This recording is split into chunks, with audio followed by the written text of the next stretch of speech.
Hey guys, and welcome. I'm Enigmus, and this is an editorial. I haven't done one of these in a while, and that's usually because I need a topic. I need something with a little bit of meat to it that I can talk about without feeling like I'm just nattering about frivolous fluff. And I had actually thought about this several times in the last little while, and then today I saw an editorial from Total Biscuit on this very topic, the topic of early access games, and I thought, well, if I'm going to do an editorial, I might as well do it now. Now, the footage that you're watching is from a game called Folktale. It's from a studio called GamesFoundry, and this is an early access game. You can get it now on Steam for a whole $20. This video, actually, I got the game through early access, and I made a video. I actually made a 5-video series showcasing what was available in the game at the time, and the first video in that series came out June 2nd, 2013. So this gives you some idea of when I got the early access.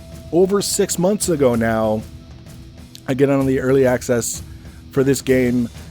As I was paying for the game, I had been reading the information that was available at that time, saying that the community that had been involved with the game up to that point had said they would really love to see a kind of a sandbox sort of theme to the game. If you can imagine RTS/RPG/simulation/sandbox, that to me is really intriguing because RTS and sandbox typically don't go hand in hand. RTS is usually handcrafted maps designed for balance. Balance. Is that anything other than a joke word anymore? Balance. You get what I'm saying. So really intriguing to see that. And I thought, you know what, $20. Based on the information that I had in front of me at that time, I knew that the game wasn't anywhere near complete, and that me giving $20 was no guarantee that I would ever see a fully complete version of the game. That's just the way it works with the early access program. Not necessarily for everyone. Some people might really resent that idea, and that's fine because it's not a mandatory program. I don't know of any government anywhere in the world that has made it mandatory to pay for early access software, games, whatever, on Steam, ever. It's completely optional. Well, one of the things that I found, having paid my $20 and feeling comfortable doing so, knowing this is an investment, these guys seem like they're working hard, they're doing good work up to this point, I'm going to take a chance on them. All of a sudden I go to the forums, and it's not very long before people start filtering in, demanding release dates, demanding update plans from the developers, demanding communication from the developer. The developer stops by on Friday and says, hey guys, how's it going? Just want to let you know this is what's going on. Wednesday the following week, some guy has read it and is demanding another update. Can you imagine if this went on for six months? I think someone would have been arrested before 6 months got by without that sort of nonsense going on. And, you know, people already threatening lawsuits because they wanted refunds, because they realized after the fact that it was early access and they weren't going to have a finished game within a certain amount of time. And even for the video series that I did showing off these different elements of the game, which, like I say, are going to be completely different now, getting all kinds of grief from people. I had one guy very angry at me telling me I'm terrible at games because with an RTS you have to develop your economy and train your units, damn it. Except it's early access and there's no economy to develop. And the little buttons that you might click to level up your units after they've gained experience, they don't work. They don't do anything. Not yet implemented. So you kind of wonder when you're announcing to people, hey, this is a game, it's early access, it's pre-alpha, it's just showing off. It's kind of like a pre-release concept demo sort of thing. And over their head, not understanding. They're thinking that they're seeing a full game. There's an incongruency there between what they're being told and the way they're responding. And this is kind of what got me onto this editorial because, and I'm not going to pick apart Total Biscuit's editorial because that's not really what this is about. I'm speaking to the topic, but there were a lot of things that he said that I just don't agree with. And one of them is putting all of this on the developers themselves instead of looking at the consumer and saying, you can't be stupid in this market anymore. If you are an immature or lazy consumer in this day and age, you will pay for it. And I'm not picking on people. I'm not being anti-consumer. I'm not being pro-developer. This isn't a black and white conversation. This is just the way it is. This is the information age. And what we need to be doing as consumers in order to protect ourselves is gathering information before we hand over our money. And so that's what we want to look at with Steam and the early access program. And you can click around on Steam and actually get a fairly robust bit of information, I guess the only way I can think of to describe it, that basically comes down to every game is different in this early access program. Do your homework before you pay for anything. That's basically what Steam is telling people if they take the time to look. It says under any game now with the early access program, there's a link where you can click to learn more. It says right after, it's got the big blue banner, this game is an early access game, learn more. The information is there to give people an overview of exactly what the early access program is. The fact that you're not buying a finished game. You're not buying a game that's 2 months away from release and you're just beta testing like you would with a pre-purchase. This is early access, games in early development that are going to take a while before they come out the door. And that's kind of an important thing that people need to grasp.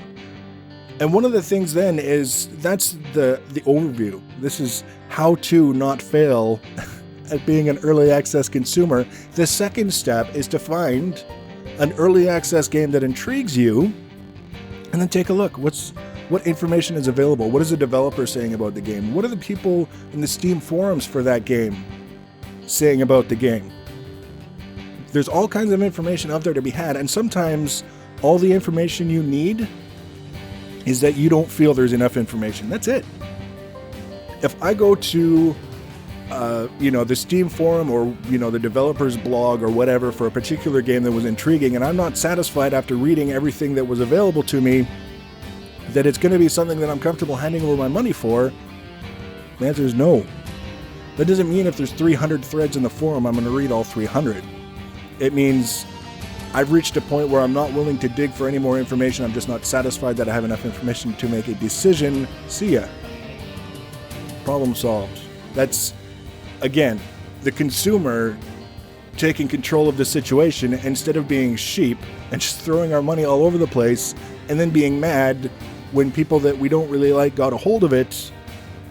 Take a look around and feel free to say, no, I'm not going to spend my money on this. It looks fantastic. It looks like exactly the kind of game I'm looking for, but I'm not satisfied that it is.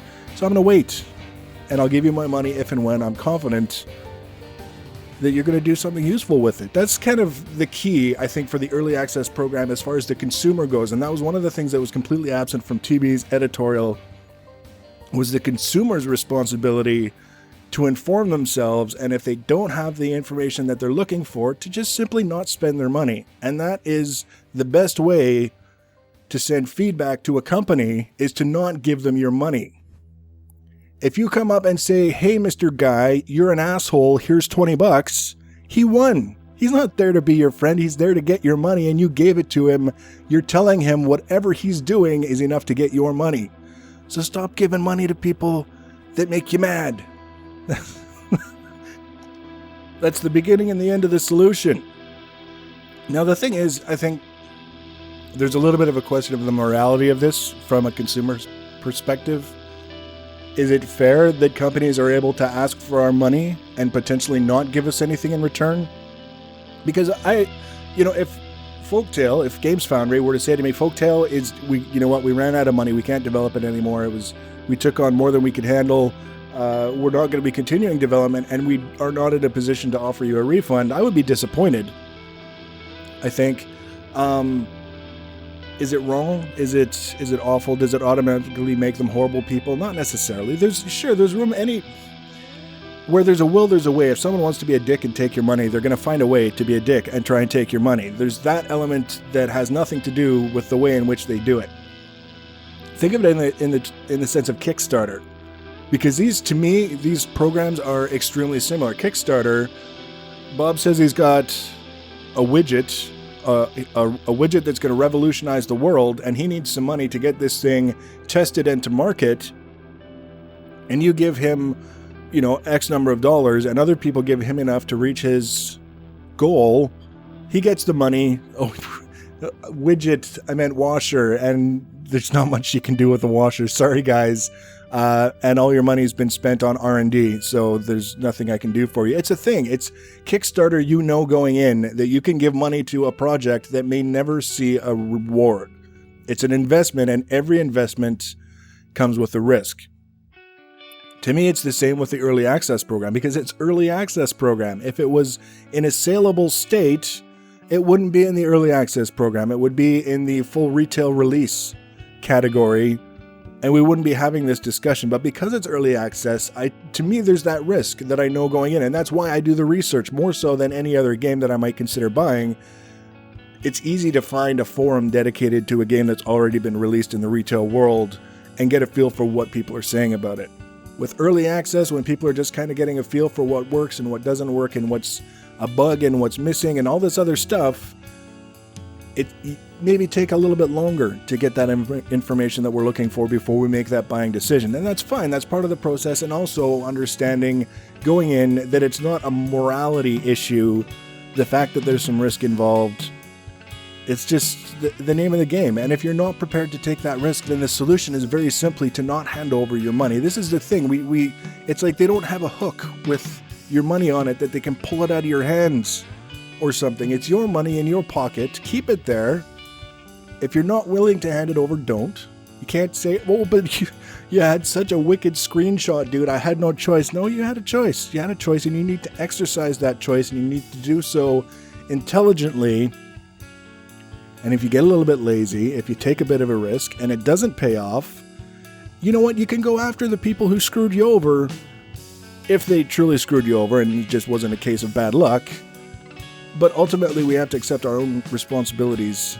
Otherwise, we lose out on the lesson. And the lesson sometimes is, you know what? I don't belong buying early access games. I'm not comfortable with it. It makes me anxious. It makes me angry. It makes me cranky. I'm an asshole on forums because I just want to know when the game is coming out. I'm afraid that I'm going to lose my money. Just don't spend it. That's the solution that everyone can be happy with, because then you're happy. You're not anxious, wondering what the hell's going on with this game that you wouldn't have enjoyed playing in its super early alpha stages anyways. You can wait until the game comes out, and if it doesn't come out, you can say, wow, I am so glad I didn't hand over my money. As opposed to people like me, who I'm not really all that worried about handing over a bit of money from time to time if it looks like the developer is positioned to make good use of it. Because I see a lot of games in early access, and I wouldn't pirate them. I'm not giving you my money, and I don't feel bad about it. So that's almost the extent of what I wanted to say. There was just one thing. Like I say, I don't want to go after TB over this and nitpick every aspect of his video, but the one thing that stood out to me that I just wanted to point out is the statement that once developers get the early access funds, they have no incentive to finish the game, and that's nonsense. Total Biscuit being the cynical Brit, we know the name of the game. We're not going to go after you for the cynical sort of theme behind that, but it is nonsense. There's no incentive to finish the game. Of course there's incentive to finish the game. Early access funds are operational funds. They go into things like paying your staff and buying coffee for the coffee room if you have an office, and if you have an office, you got to pay the rent or the lease on that. You've got all these things to pay for to develop a game. That's what early access goes to pay for.